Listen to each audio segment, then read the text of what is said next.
Actually একটা information থাকে যে উষাবাজার ছিনাইহানি যে এরিয়াটা আছে ওইখানে একটা ট্রাক গাড়ি সাসপিশিয়াস কন্ডিশনে পার্ক আছে। তো এয়ারপোর্ট থানা বিএসএফের সাথে আমরা একটা জয়েন্ট অপারেশন বের হয়।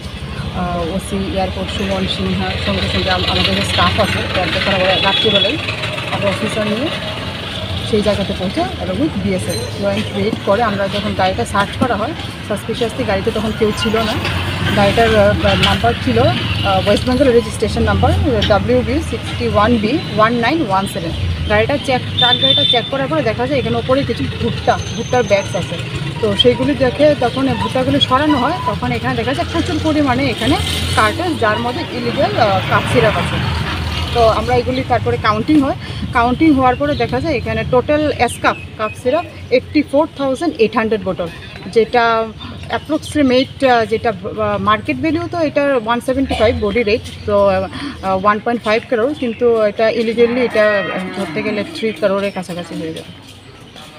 কাউকে আটক করা হয়েছে না, আমরা ভেহিকেলটাকে পার্কিং কন্ডিশনে পেয়েছি, তো সেখানে তখন গাড়িতে কেউ ছিল না, কিন্তু আমরা চেষ্টা চালিয়ে যাচ্ছি যে রেজিস্ট্রেশন নাম্বার মিলেছে, আমরা ফার্দার ইনভেস্টিগেশন করছি, অবশ্যই আমরা এটাকে ডিটেইন করব।